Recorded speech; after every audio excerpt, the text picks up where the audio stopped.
Gera valor.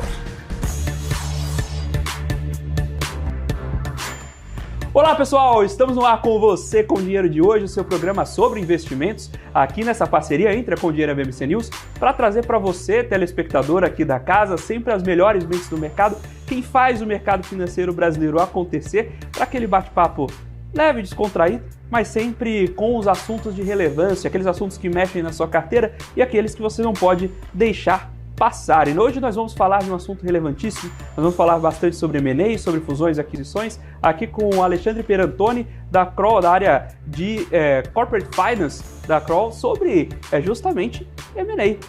Alexandre, prazer recebê-lo aqui. Prazer, Felipe. Muito obrigado pelo convite. É um prazer estar aqui com você. Eu tenho certeza que vai ser um papo muito agradável e eu queria começar do começo desse tema, do ápice desse tema para o momento que a gente está. A gente está num cenário global de taxa de juros bastante elevada, seja aqui no Brasil, seja nos Estados Unidos, Europa. Nesse cenário, existe mercado para M&A? Existe, e está existindo, né?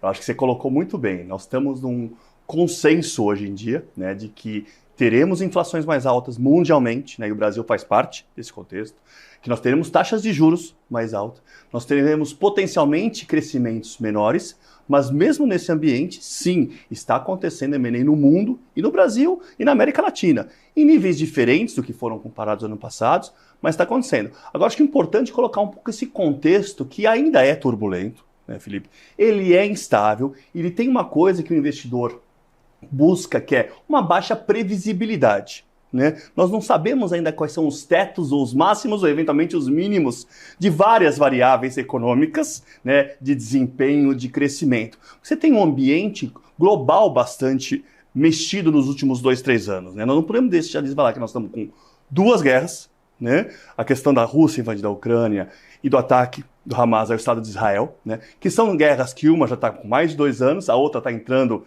no seu primeiro mês, e não são guerras curtas, que afetaram todas as cadeias de fornecimento. Né? O mundo descobriu o quanto a Ucrânia era importante em agronegócio, né, com a parte de insumos agrícolas. Né? E você tem esse contexto que ainda não está definido e está buscando uma reorganização geopolítica.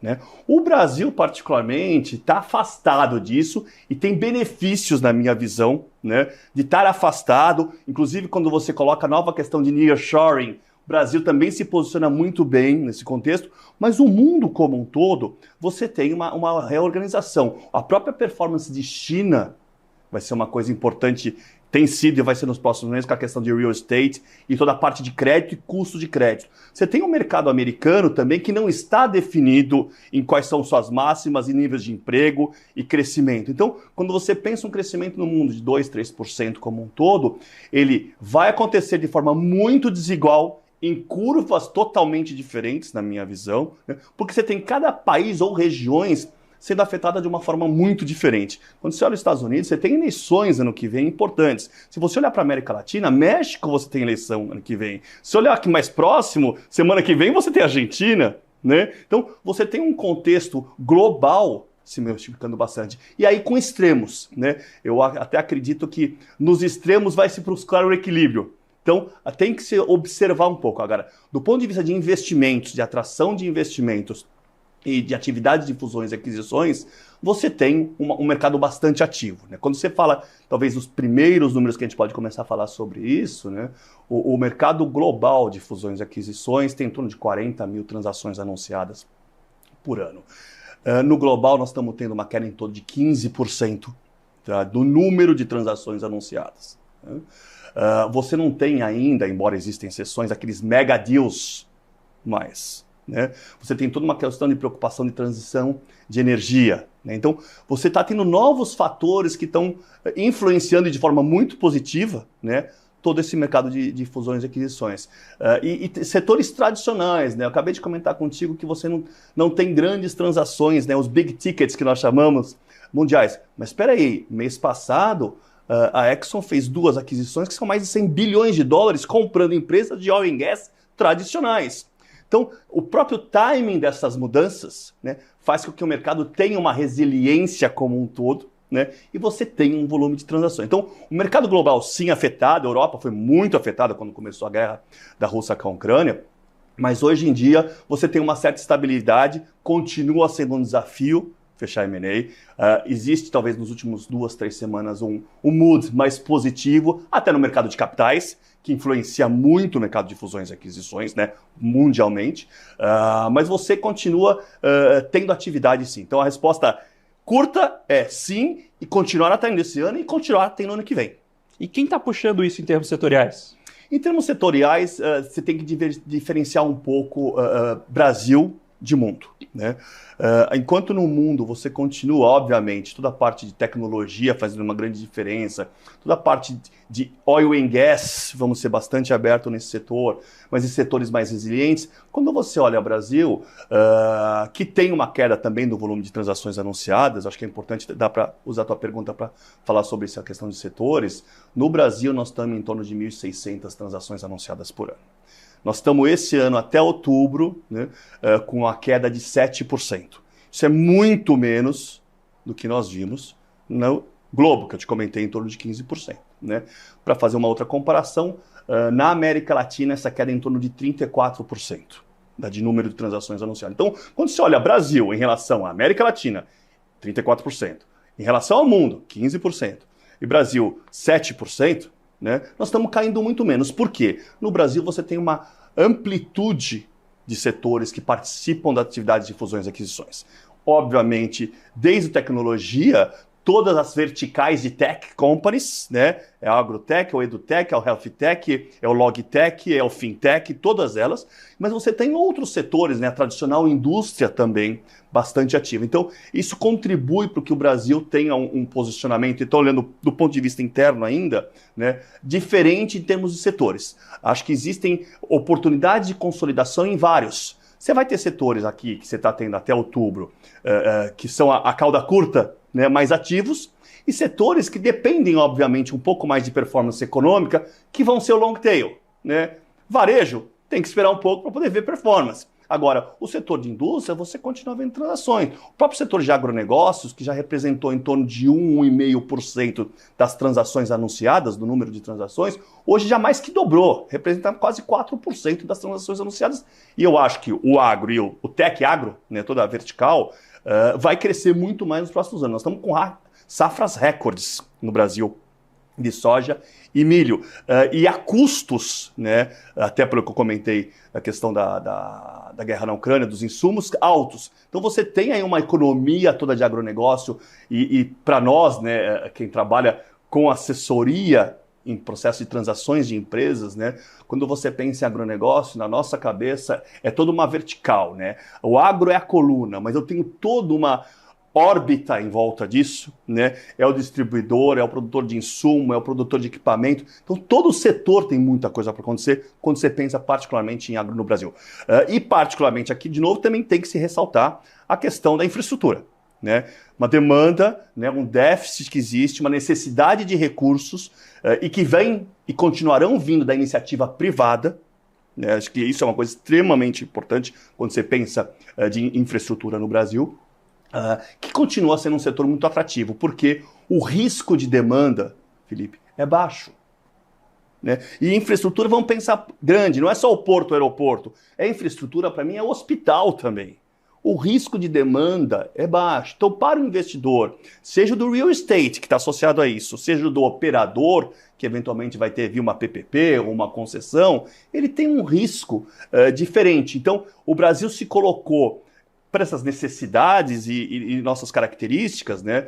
Hoje, num momento em que você tem uma atividade de M&A que continua robusta. Né? Vai ser esse ano, nós estamos em níveis recordes de transações, esse número de 1.600 que eu te coloquei, é o recorde histórico, né, de 15 anos, continuará nesse patamar e eu me preocupo muito com mudanças de patamar. Né? E eu vejo que para o ano que vem a gente continua neste patamar. Né? Quer dizer, existe a preocupação, acho, do mercado de uma queda, né, e mudança de patamar? Não. A gente vai dizer que ele tem até por que se sentir mais incentivado à medida que eu tiver um mercado de capitais que retome. Né? Se me der um segundo, quer dizer, lembra que nós não temos um IPO no Brasil há quase 2 anos. Exato. Nós temos esse ano 17 follow-ons. Né? Ano passado foi um recorde não, foi um número bastante alto, o recorde é 21, né, de IPOs e follow-ons, mas ano passado você teve a Eletrobras, que foi mais da metade do mercado de capitais. Então, você tem um movimento esse ano que não chega a 20 bi, tá, de real, e que ele é pequeno. Né? O mercado está seletivo.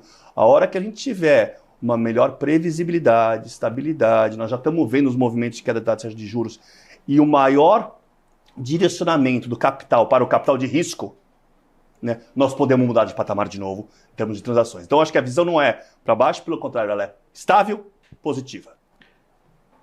De onde está vindo o dinheiro de M&As, olhando aqui agora especialmente para o Brasil, mas a gente pode comentar mundo também, mas de onde está vindo o dinheiro para M&As? A gente está olhando M&As corporativos estrito sensu, então o caso de Exxon é um bom exemplo, né? Uma empresa de fato comprando uma outra empresa do próprio setor, ou mas a gente está puxando essas fontes de financiamento por onde? A gente está fazendo aqui M&A por dívida, M&A por troca de ações. Como é que estão sendo pagos esses M&As num cenário de juros como que a gente tem aqui hoje? Excelente pergunta quando você falou de dívida ou não. E este é um dos motivos de por que você tem uma queda no Brasil, menor número de atividade M&A do que em outros países, que utilizavam-se de dívida para fazer transações alavancadas, usando dívida. No Brasil, por causa do nosso custo de capital, sempre se utilizou muito menos. Então, à medida que você não utilizava esse instrumento só ficou mais caro, afeta menos o mercado.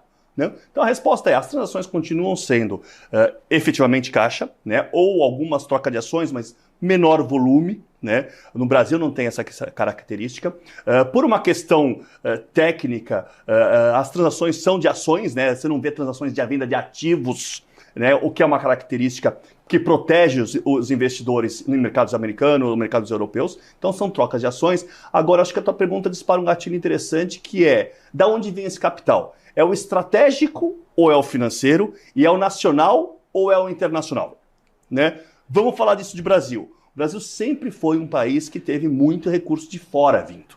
Né? Quando você olha isso hoje, a participação do estratégico aumentou em relação ao private equity. Faz sentido, porque o private equity tem o viés de investimento forte na economia real e que é quem mudou o Brasil nos últimos 15 anos do ponto de vista, mas no momento de taxa de juros mais alto, o investidor financeiro vai ter que ter cases mais fortes. Então, quando você olha hoje, o financeiro participa em torno de 32%, 33% das transações. Estou te dizendo que 2/3 é o estratégico que está fazendo. Porque é a visão de longo prazo, é um bom momento de investimento, né? Colheitas desses investimentos, desses períodos são boas, né? O harvest que nós chamamos, né? Até para os private equities, né? Então, o estratégico tem feito um papel maior, o private equity já foi maior e reduziu um pouco, mas continua com 1/3. É significativo, né? E pensando que o private equity na economia brasileira, quando você compara com os Estados Unidos ou alguns países da Europa, é marginal enquanto ele pode aportar de recursos. Nós estamos falando de mais de 40 bi de dólar que private equity tem para investimento no Brasil nos setores tradicionais. Isso sem pensar nos grandes de infraestrutura, que é um perfil um pouco diferente. E aí, quando você olha entre o nacional e o estrangeiro, que é a outra parte da sua pergunta, né? O capital estrangeiro hoje está participando em torno de 40% das transações. Então, quem está fazendo mais deal no Brasil é brasileiro. É empresa brasileira. É empresa, e é isso que você falou bem. É a empresa brasileira, não é só o investidor. É a empresa brasileira complementando o portfólio, crescendo em novas regiões, agregando serviços e valores a um produto inicial, entrando em novos produtos. Isso você vê claramente. E existe também um outro movimento muito interessante, e esse é global e afeta o Brasil, do reposicionamento de grandes empresas nos seus perfis de produto. Então você tem multinacionais, eventualmente, buscando recursos via venda de ativos locais, ativos de operações, né, locais. Então isso também tem disparado um gatilho de oportunidade de transações, e aí não estou discutindo qual que é o valuation desse negócio, estou discutindo o case, né, onde empresas nacionais estão se fortalecendo ou combinando esforços. Nós estamos vendo uma coisa muito importante, eu acho que isso é bom para o desenvolvimento do país, de uma forma geral, não é eixo Rio-São Paulo. Né? Existem várias empresas, nós temos vários clientes de empresas de 500, 600 bilhão no norte, no nordeste, no sul. Não está em São Paulo, interior de São Paulo ou Rio de Janeiro. né? Então, isso está fazendo um desenvolvimento muito forte, acho que e contribui de forma muito positiva, Felipe, para este volume de transações. Porque, de novo, você não está centrado em um pilar. Você tem um movimento no Brasil multissetorial, né, e multirregional. Isso contribui muito. E é o que a gente estava conversando. O investidor brasileiro, né, a empresa brasileira está fazendo negócio. Isso é muito bom. O que dá risco para um M&A? Então, a gente fala bastante de risco país por instabilidades, por exemplo, jurídicas. Quando a gente olha para o cenário de fusões e aquisições, a dor de instabilidade pesa muito nas tomadas de decisão, a longos processos. Como a gente consegue se comparar com outros pares no mundo? Eu acho que o Brasil aí tem algumas comparações interessantes. Nossos processos são mais longos, né? Um processo de M&A dura 10, 12 meses, se ele andar bem. Eu tenho processos de 4 anos, fechados, né? Resiliência é a característica do profissional, né? Saber ouvir não, saber procurar outros ângulos. É muita inspiração, mas é muita transpiração, né? Então, e isso faz com que talvez, acho que todos os profissionais de M&A, né, seja na nossa equipe, sejam em outras boutiques, né, quer dizer, a experiência ajuda. Então, você ter paciência e saber que tem que ter muita resiliência. Os últimos 3 anos exigiam muito mais de todo mundo. Agora, os processos na América Latina, e não só Brasil, são mais longos, são muito mais delicados do ponto de vista técnico e quanto exige do profissional da parte principalmente contábil, trabalhista e tributária, né? Na Kroll nós somos uma empresa global, né? O meu maior positivo desafio, dentre as nossas diversas linhas de serviço, é mostrar que o meu due diligence, que é uma parte do processo de M&A, né, é fiscal e trabalhista, muito preocupante. Aqui que está o coração de uma transação do ponto de vista de riscos que você me perguntou. E eu tenho sim a parte contábil, financeira, extremamente importante e muito afetada por esse lado contábil trabalhista, né? Disse muito que no Brasil nem o passado, né, é previsível e certo. E é verdade, né? Então, isso tudo afeta valuation e estrutura de transação. Então, acho que os tempos são maiores, algumas características, principalmente na questão técnica de potenciais riscos, contingências, né, tem que ser mais bem endereçadas, né? E nós temos hoje no mercado mundial instrumentos que ajudam isso do ponto de vista de risco para uma transação, que estão chegando no Brasil, por exemplo, garantias de representações, né, e de contingência. Isso ajuda o ambiente de mercado. Você tem um instrumento muito utilizado no Brasil, que é a parte toda de escrow account, né, de retenção de pagamentos, por causa da estrutura de transação, por causa das contingências. Então, a transação, nenhuma transação é simples, né? Eu sempre digo que a minha melhor transação vai ser a próxima, porque alguma coisa eu aprendi na última, e é uma combinação de alternativas, um M&A, né?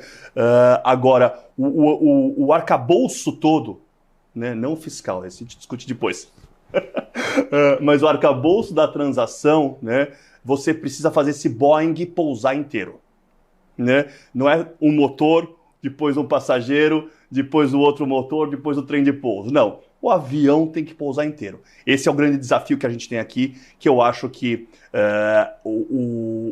os mercados americanos, alguns europeus, asiáticos também, alguns com certeza, já estão num estágio diferente de maturidade das empresas e dos próprios empresários, né? Sempre tem 3 lados essas coisas, né? Mas do próprio empresário também, né? É o investidor, é o empresário, é o advisor, no sentido de criar esse processo de forma estruturada. Isso ajuda muito a diminuir esses riscos que eu comentei.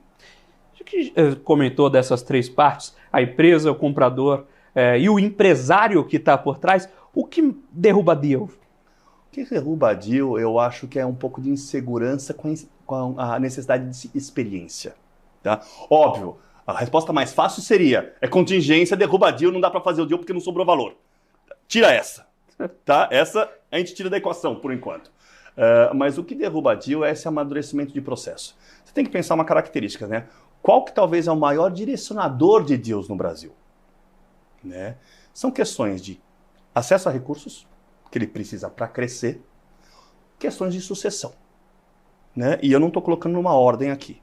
Tá? A sucessão é uma coisa extremamente importante. E um processo onde você vai endereçando as preocupações do empreendedor, né, que fez, que construiu, e que aquela empresa é um resultado de trabalho de vida, né, de uma primeira, ou uma segunda, ou uma terceira geração, né, você vai acomodando os interesses. Né, porque você tem que se preocupar não só com o valuation da empresa e com a contingência, mas o que vai acontecer com os funcionários daquela empresa? O que vai acontecer no dia seguinte do fundador, né, que ele não está mais 100% integrado? E o que vai ser o melhor para a empresa? Né? Acho que uma discussão que a gente tem muito com os nossos clientes é: você trouxe a empresa até aqui, o próximo passo é grande. Vamos fazer com alguém? Deixa alguém fazer e vai cuidar bem do seu filho ou da sua filha? Né? Qual é a melhor forma para a empresa? É por isso que acho que é esse pilar. A empresa tem uma vida. Ela tem vários estágios nessa vida, que pode ser até a abertura de capital. Né? Uma vez eu aprendi com um empreendedor, que tem uma empresa de capital aberto hoje em dia, grande sucesso, e ele, quando eu conheci ele era uma empresa pequena em Minas Gerais, hoje é uma das grandes empresas do Brasil, e a gente falou um pouco de processo de M&A, e ele eventualmente admitiu um private equity, mas ele sempre me disse na primeira reunião: Felipe, minha empresa tem que estar preparada para fazer uma abertura de capital amanhã. Eu não sei se eu vou fazer, mas é a melhor governança que eu posso ter, e volta para a sua pergunta, é a melhor governança que eu posso ter para ter o melhor resultado. Eu acho que a gente tem que ter uma preocupação que a melhor empresa do ponto de vista de um M&A, né, ela está preparada sem ter cavado o buraco.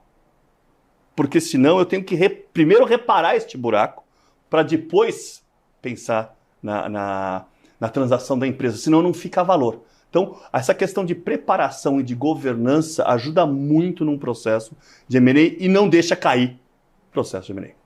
Quando a gente pensa esse dia depois, tem um outro ponto aí. Nem sempre o M&A vai dar origem a uma aquisição ou fusão em que a cessão de controle é completa. Como é o M&A quando o empreendedor continua na empresa? Que é a maior parte, né? É a maior parte dos casos. Né? Eu acho que aí entra toda a questão de acordo de acionistas e, de novo, a experiência acho que do advisor ajuda muito, né, em ter visto várias coisas.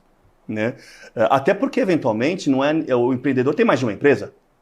Então, ele também vai se dedicar a outra empresa onde ele continua sozinho. Né? E eu tenho ele como sócio porque ele tem um valor naquela empresa. Então, o período de transição, né, e participação conjunta é extremamente importante. E aí, quando você vê que o 1 mais 1 pode dar mais que 2, porque vários casos onde eu vendi 60% da empresa por um valor X, o que o nosso cliente ganhou nos 40% depois de 3, 4, 5 anos, monetariamente foi muitas vezes mais do que ele ganhou quando vendeu 60%. Não só porque mudou o múltiplo da transação, muitas vezes a gente consegue fazer isso também, mas porque o valor de montante do que a empresa virou era muito maior. Então, isso é uma coisa extremamente importante. Eu acho que é interessante notar, né? Quer dizer, muitos M&As dão errado, como você pontuou muito bem, né? Mas o risco do M&A, ele é menor do que um greenfield. Porque senão não aconteceria o M&A. Então, sim, o M&A tem risco muito errado. A questão cultural, né, de gestão de pessoas, tem que ser pensada antes da transação estar sendo efetivada e anunciada. Né? Mas ele tem um êxito, o êxito dele é muito benéfico para a empresa e para o empreendedor continuando junto ou não. Né? Porque, de novo, você vai colocar a empresa num outro patamar, se ele continuar sócio da empresa, de novo, é a maior parte das características, porque você tem esse conhecimento regional e local importante.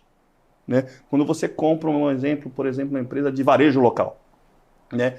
Aquele fundador que conhece a comunidade local é extremamente importante. Né? Uma empresa de produtos de higiene e limpeza no Rio Grande do Sul tem uma característica local. Uma no Nordeste vai ter uma outra característica. Né? Seja de perfil de produtos, de pontos de venda e relações locais. Né? Então, esse tipo de conhecimento faz muito parte. E quem ganha com isso, tendo o empreendedor, né, o fundador junto? O comprador também. Por isso, o pilar não é só dois. Não são dois pilares, é um triângulo. é um triângulo, eu gostei dessa, pilar, não são dois pilares, só um triângulo de sustentação. Exatamente. Quando você comentou bem, muitas vezes o empreendedor fica e ele tem um percentual ali, ele permanece como sócio da operação. Mas uma figura que se tornou popular, especialmente nos últimos 20 anos, transacionar com o, ora, famigerado earn-out, né? Você que está ali na ponta, assessorando esse deal, quando o earn-out é funcional, faz sentido, e quando ele é quando ele pode ser usado, digamos, aqui bem entre aspas, mas para o mal. Tanto do empreendedor ali usar aquele earn-out como parte de discurso, mas muitas vezes do adquirente usar o earn-out de forma que no primeiro momento, no primeiro impacto, parece fair, mas não é. Por exemplo, eu vou montar um earn-out em cima de EBITDA, só que eu que vou ter controle sobre os custos. Como é que é essa dinâmica e como tem sido essa dinâmica do earn-out após esses anos de sobrevida do modelo? O modelo sobrevida, eu acho que é um modelo interessante e ele mundialmente passou a ser mais utilizado desde a pandemia, né? No Brasil ele sempre foi muito usado. Esse modelo de earn-out é importante quando você tem uma diferença de percepção de valores, né? E de perspectiva futura. Então você usa o earn-out para mostrar que você está disposto a pagar, né? Você enquanto comprador, né? Disposto a pagar por um valor futuro criado. Então essa é a base do earn-out. Eu estou disposto a compartilhar com você o que você está acreditando e a valorizar isso na empresa. Quando você tem um cenário mais imprevisível, é mais fácil você trazer essa figura do earn-out para a equação. Porque você tem a imprevisibilidade, nós temos pontos de vista diferentes, né? Então você acaba utilizando essa ferramenta como a solução, né? O mundo passou a adotar mais isso. No Brasil sempre teve, porque a previsibilidade aqui sempre foi menor para o bem ou para o mal, né? Digamos assim. Então, o que aconteceu de fato continua sendo utilizado, me preocupa muito, e aí minha experiência é 70% dos nossos mandatos eu estou do lado do vendedor, assessorando a empresa, o empresário brasileiro nesse processo. O fato de estar 30% do outro lado assessorando o comprador ajuda muito, porque você consegue pensar com as duas cabeças e com uma equipe com experiência, você pensa com várias cabeças que sempre ajudam mais, né? Agora, o earn-out, né, a tua pergunta é muito inteligente no sentido de, tá bom, e como é que você implementa isso? Porque a implementação que é o ponto, né? Seja quando você vai falar de questão jurídica, né, questão tributária, vamos lá, como é que você coloca isso em prática? Né? Ninguém quer ficar usando o contrato, mas se for precisar, como é que está escrito? Então escrever é importante. O diabo mora no detalhe. Então é ali que você tem que prestar muita atenção. Agora, o controle do EBITDA, que você comentou muito bem, né, provavelmente vai estar mais na mão do comprador, se você pensar numa transação que você vendeu minoritário. E aí tem algumas experiências que contribuem. Então nós não vamos começar só a definir EBITDA. Nós vamos definir a régua lá em cima. Vamos discutir volume de venda, né? Onde eu talvez tenha mais controle, eu digo vendedor, né? Do que no EBITDA, onde você controla mais custo também. Então, definir como isso vai ser calculado, extremamente importante. Então, todos os contratos, anexos, como é que calcula, vírgula, vírgula. Tem que ter isso, né? Quais são as contas que compõem isso, quais são os ajustes. E um acordo de em qual linha se controla o quê e o que se aprova o quê, é como você protege para que o earn-out seja efetivado de forma correta, né? Agora, isso é uma coisa que eu aprendi muito tempo atrás, né? Quer dizer, a partir do momento que você consegue subir essa curva, essa barra, você tem menos variáveis. Menos variáveis parece ser melhor.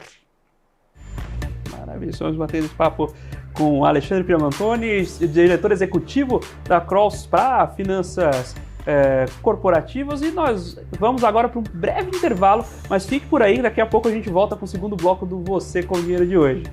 Até já!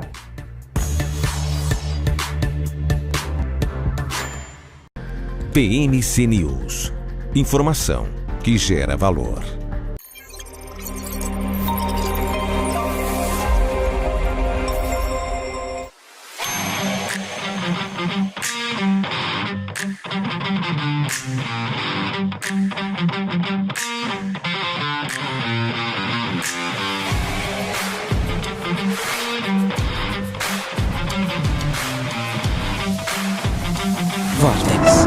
Aeon.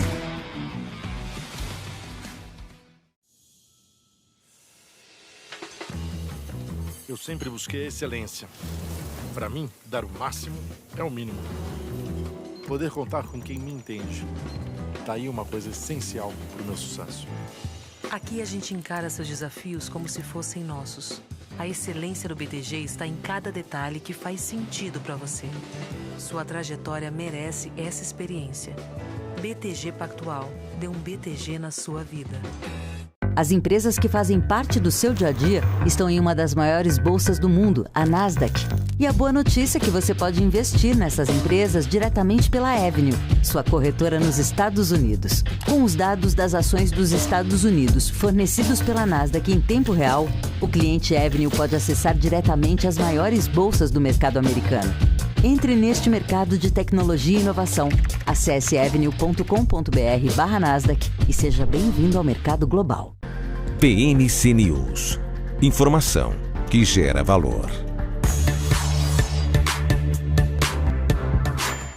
Olá pessoal, estamos de volta aqui para Você com Dinheiro de hoje, batendo um papo sobre um tema que vocês sabem que a gente gosta bastante aqui na casa, que é de M&A. E para voltar nesse segundo bloco, Alexandre, eu queria já começar com... A gente comentou no finalzinho do primeiro de métodos de pagamento, fontes de financiamento e dívida. E aqui no Brasil a gente tem muito a tradição de M&A saírem com caixa. Aí a forma de capturar esse caixa, se era caixa já da companhia, se ela tomou dívida é outra coisa, mas tem muito de caixa. Agora, especialmente no exterior, especialmente no mercado americano, é muito comum transações, especialmente entre maiores companhias, envolverem troca de ações. Né? Como funciona desenhar o deal por troca de ações? Especialmente, eu fico pensando, quando você tem portes de companhias muito diferentes e eventualmente uma listada, outra é fechada, como é que você amarra essas pontas para evitar ruídos posteriores? Boa pergunta, Felipe. Acho que a primeira coisa que a gente tem que pensar, e você colocou bem com a questão de perfil de empresas, tamanho de empresa, vai existir, primeiro, uma assimetria de informações. Então, como que eu reduzo essa assimetria de informações? E numa negociação que, na minha opinião, todas têm que ser construtivas, não é só quando eu tiver alguma questão de troca de ações, tá? Mas eu acho que o ambiente construtivo é o win-win. Né? E se você tiver, e faça um parênteses, né, dentro de culturas muito diferentes, com perfis de comprador e vendedor muito diferentes, se você não for construtivo, você só está destruindo, né? Você não fica no 0 a 0. Você está destruindo transação, porque pensa que se eu estiver, por exemplo, representando um empresário nacional, um empreendedor numa transação, eu estou levando notícias ruins, né? E isso não fica no 0 a 0. Então, reduzir a simetria de informações é uma coisa extremamente importante. A troca de ações, de fato, ela preocupa um pouco mais, em termos de que você tem que pensar mais fora da caixa ainda, né?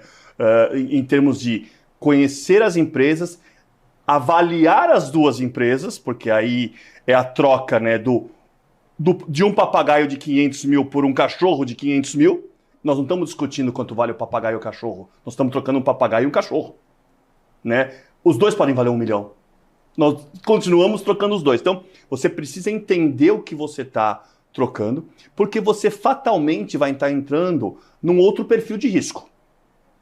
Né? Você está se tornando sócio, recebendo ações de uma empresa, e existem proteções que você pode colocar nisso, né? O famoso lock-up period que você coloca para poder não colocar muita pressão na ação, do cara realizar essas ações no mercado no dia seguinte, ter uma desvalorização da ação, mas você tem que proteger, né? Aí eu estou pensando do ponto de vista do vendedor, inclusive com transações de portes e perfis de empresas diferentes, né? O quanto o valor daquele bem, né, foi dado em troca de ações. Então, um instrumento que é muito utilizado é o próprio lock-up que você falou, mas você precisa, se você protege o lock-up, né, seja o período, normalmente você tem períodos de 6 meses ou 1 ano, são períodos relativamente longos que muita coisa pode acontecer. Né? E na minha visão, o combinado não é caro. Né? Você decide hoje com as informações que você tem, mas eu não consigo prever, né, se o mercado americano, alemão, inglês ou brasileiro vai subir 10% de equities ano que vem. Né? Então, ou cair 10%. E aí a minha preocupação maior, e já tivemos alguns casos, é mudanças de patamar. Né? Primeiro, quando vai para cima, nós nunca vamos ter problema. Né? Acho que aí todo mundo fica feliz. Né? Você me deu 10 ações, elas valiam R$10, agora elas valem R$15, nós não temos problema. Eu não coloquei a mão no meu bolso e você ganhou mais dinheiro. Exatamente, exatamente. Eu usei um valor que eu tinha na ação para poder te pagar. Na época você achou justo, né? O seu assessor e vocês acharam justos, então você valorizou, ganhou, tudo bem. Agora, a mudança de patamar, se você não está protegido, vai provocar discussões. Existem casos no mundo todo sobre isso. Num período de maior volatilidade que nós temos no mundo como um todo, principalmente mais recentemente, esse instrumento fica um pouco mais exposto, né? Mas tem como proteger. E você trouxe um ponto, Alexandre, que eu acho muito importante, que na permanência, o empreendedor muitas vezes não é um empresário serial, ele é um empreendedor. E ele está acostumado a ter como sócios ou ele mesmo, ou eventualmente a equipe dele, que eventualmente entrou como minoritária. Ele não está acostumado a ter como sócio outro conglomerado financeiro. E ele eventualmente não está de olho em termos sensíveis que ele precisa estar para virar sócio desse outro. E você está virando sócio de alguém quase que passivamente. Isso é muito importante acompanhar de quem você vai ser sócio. E aí você dispara um outro ponto, talvez, para a conversa, que é interessante, que é você está fazendo uma transação e as transações são entre as pessoas, mas você não sabe quem vai estar lá amanhã. Selecionar o Felipe para ser meu sócio aqui, tá ótimo, né? Hoje, amanhã o Felipe tem um outro desafio, né? E vai ser muito bom para o Felipe, né?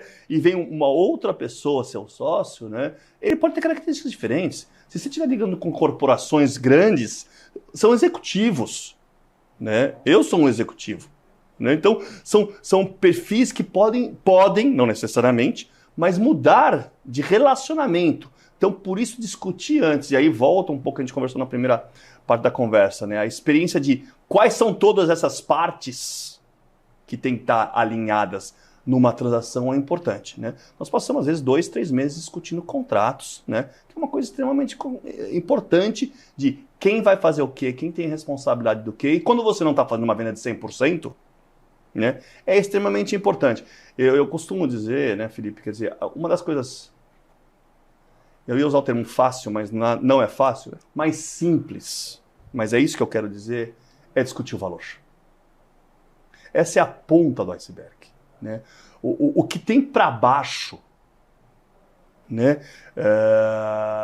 Eu posso estar disposto a aceitar 10 se eu não tiver responsabilidade nenhuma por qualquer contingência da empresa. No dia seguinte eu não devo mais nada.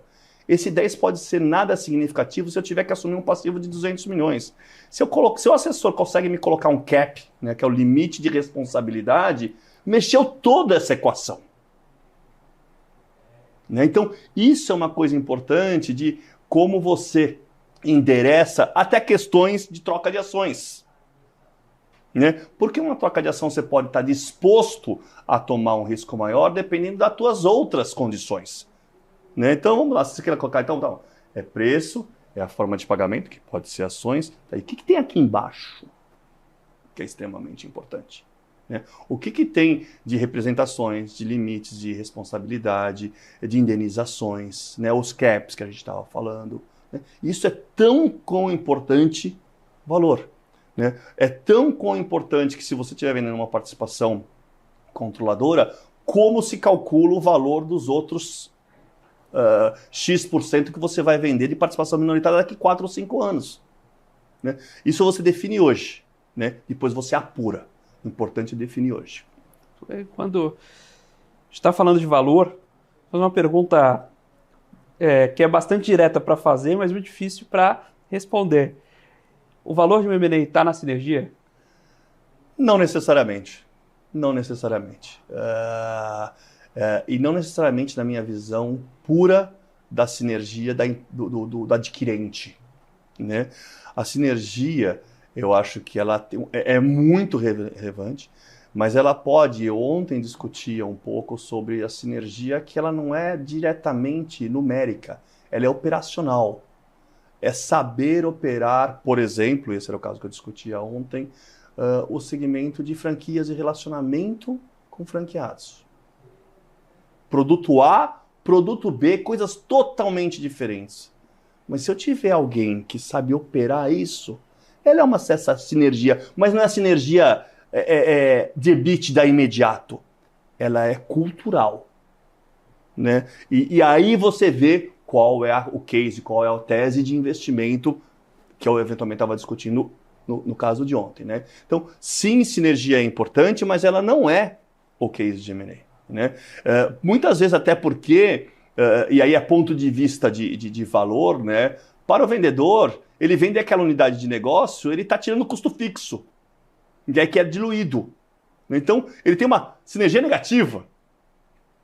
Né? Eu acho que os private equities, que é um investidor que todo mundo aprendeu muito com ele nos últimos 20 anos, e que, de novo, investe na economia real, dá crescimento para a empresa, num país como o nosso, é alguém que é fonte de recurso de risco, né? Então, sim, tem um custo, mas é uma alternativa à dívida, né?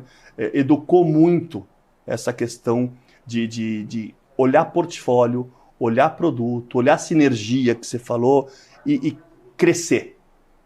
Né? Quando você vê essa questão do crescimento e aonde fazer a alocação, você sai necessariamente da sinergia de EBITDA imediata. Já que a gente está falando de sinergia de EBITDA imediata, não está olhando só para essa linha, traz outra provocação. O valor do M&A sai da planilha de DCF? Às vezes sim. Eu respondi? Sai, ele parte dela. Na minha opinião, ele parte dela, ele parte de uma análise de taxa de desconto, de análise de risco. Sim, ele parte claramente de uma operação standalone, né, enquanto ela é sozinha. Ele tem que partir daí, porque existe um racional técnico. Né?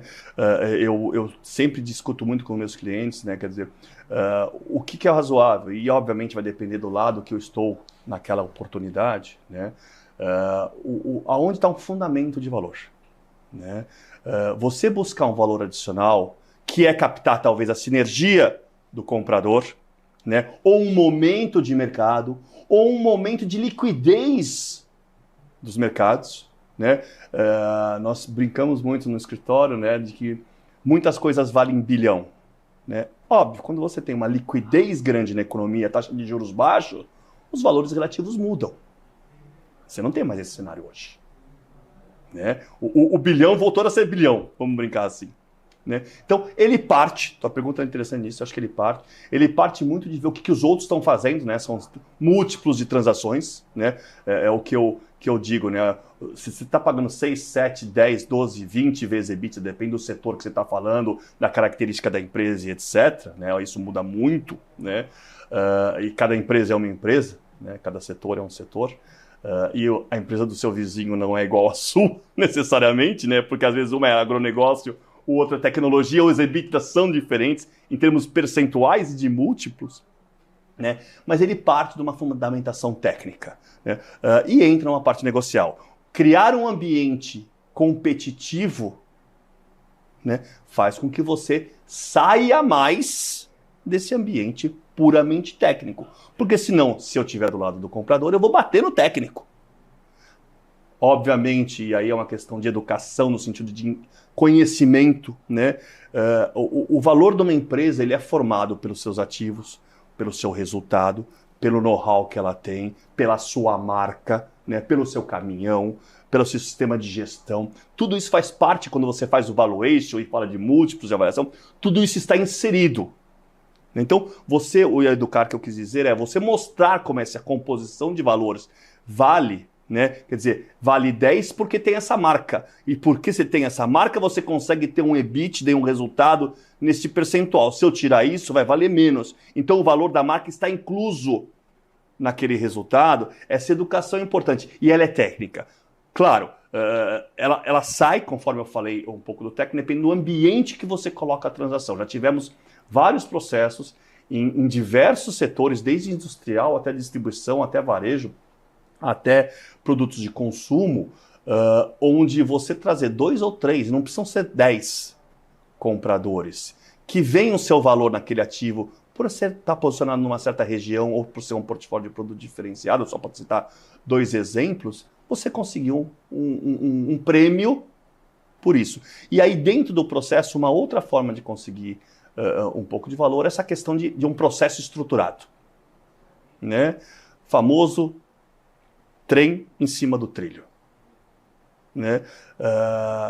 O Alexandre aqui, né, eu falo, posso estar carregando nesse vagão soja, ou canecas com água, ou iPhones.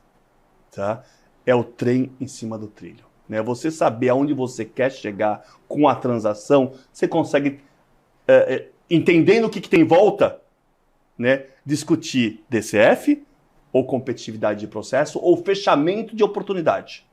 É aí que você traz essas dinâmicas para o processo. É o que eu comentei, eu acho que é pousar o avião.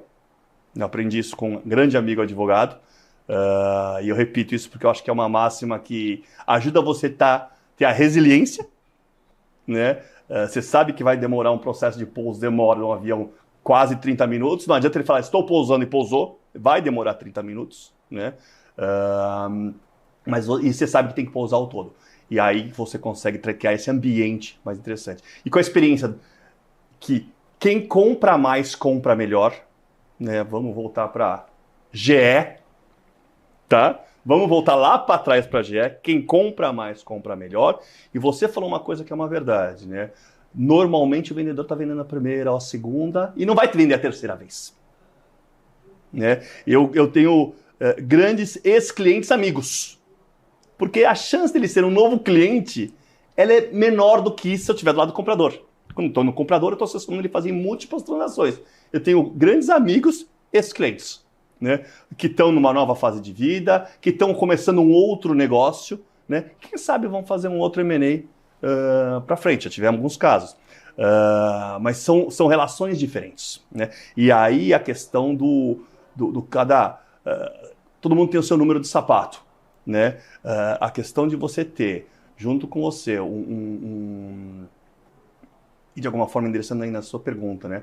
Junto com você um assessor que consegue te colocar qual é o valor, da onde ele parte, né? E que entende a sua dor, né? A dor de clientes meus, às vezes, não era o valor da transação, era o que os meus filhos vão fazer quando a gente vender a empresa. Já recebi ligação assim, Felipe. Né? Mas então, tá bom, tá fechado, mas e as crianças? As crianças tinham 40 anos de idade. Né? E é justa a pergunta, eu acho extremamente justa, e a experiência ajuda a mostrar isso, porque ela faz sentido.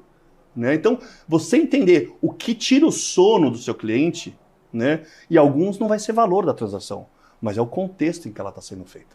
Esse é o ambiente construtivo que eu acho que você tem que trazer para a transação e mostrar isso para o outro lado, seja comprador ou vendedor.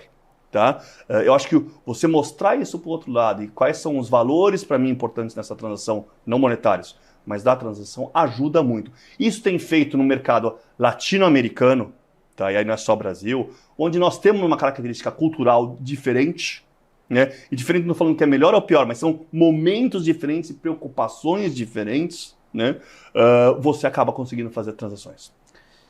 Você você geralmente está do lado do vendedor, não sempre, mas na maioria dos casos. Perfeito. Já recomendou para o vendedor declinar o deal? Já. E com total tranquilidade. Pego o primeiro caso que vem na minha cabeça agora.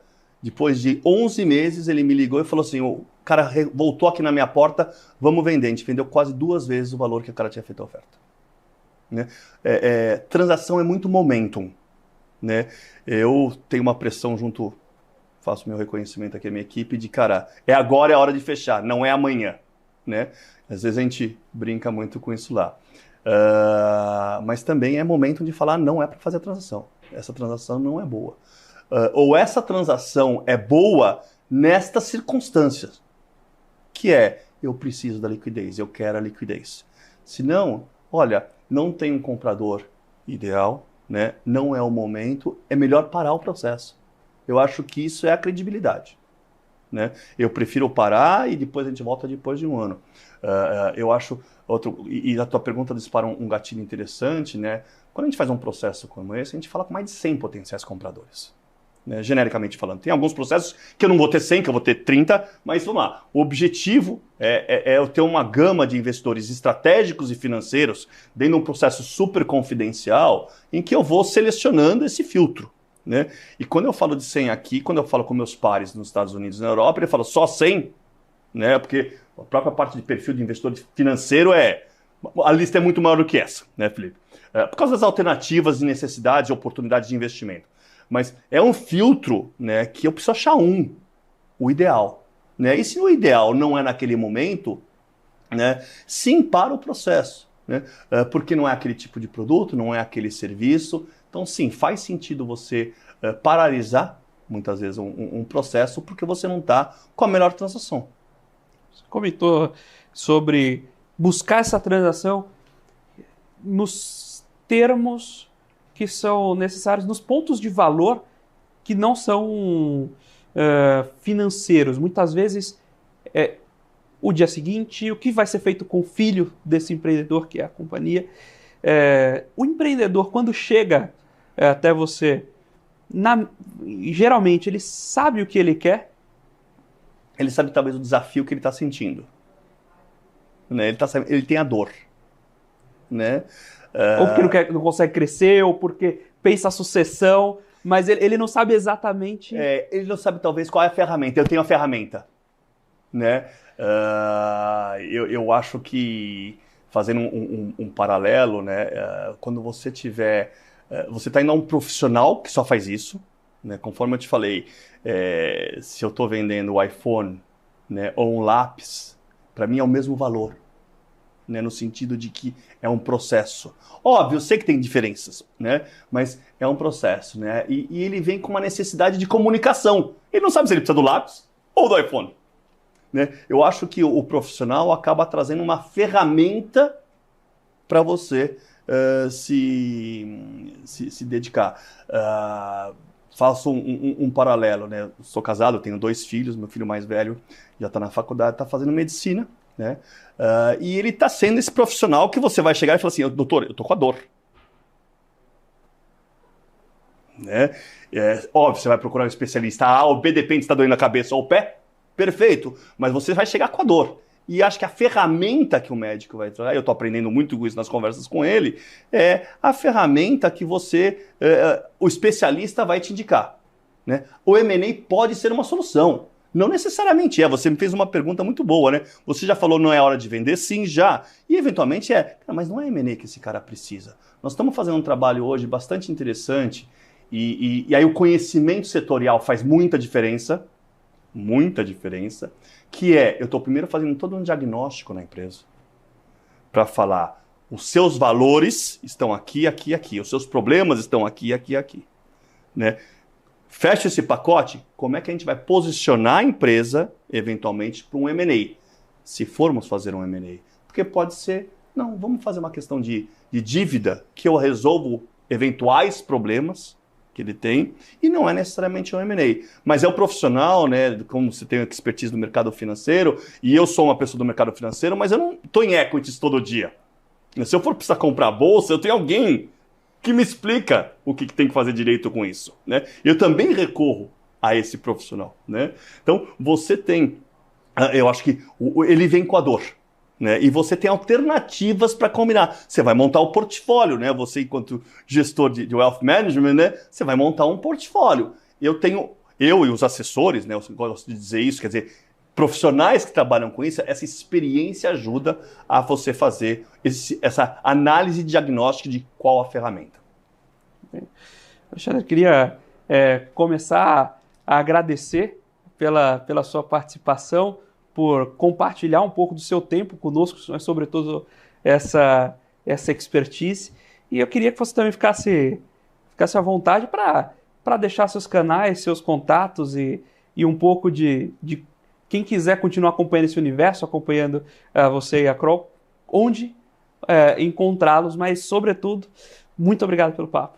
Felipe, eu realmente agradeço, foi muito prazeroso. Né? Acho que a gente, com uma agenda totalmente aberta, né, conseguiu tocar vários pontos, espero que eu tenha contribuído né, um pouquinho com a minha experiência, para quem está começando, para quem já é mais experiente do que eu, né, e que pode me ensinar também, e com quem quer participar desse mercado. Eu acho que na Kroll nós temos no mundo inteiro, né, essa atividade, dentre outras, né, também na parte toda de avaliação de empresa, na parte de suporte de governança também bastante forte.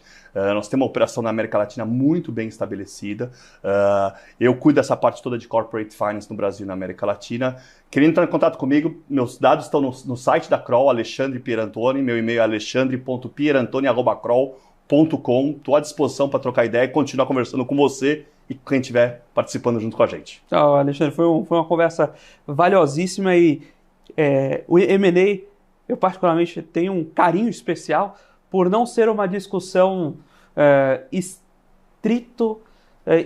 restrita ao mercado financeiro. E ela não finda, né? Não, ela não exatamente acaba. Isso quer dizer, exatamente. Eu estive com um grande colega meu aqui, inclusive no programa, e ele falava, né, que quando a gente está nesse mercado, a gente pega o elevador, vê uma notícia e vê uma transação. E você acaba vivendo isso. E isso é não só muito rico, muito interessante, mas quase poético, né? De como viver esse mercado é parte do seu dia a dia e como você começa a enxergar valor e pensar como o mercado financeiro é um motor de valor para a economia, não é só um conjunto de números piscando numa tela. Né? Exatamente. Se você me permite um último comentário, porque você falou, eu adoro passar no supermercado. Cara, eu só tô vendo deal. Eu adoro pegar a estrada e ver caminhão, eu só tô vendo deal.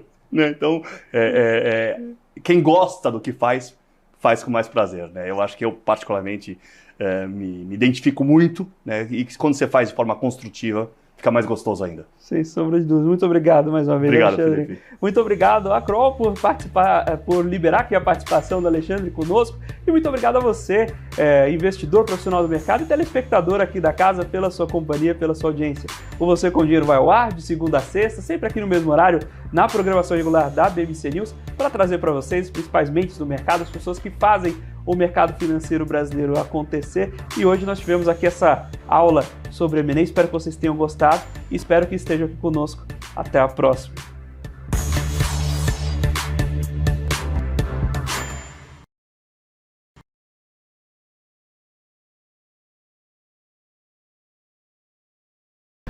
PMC News.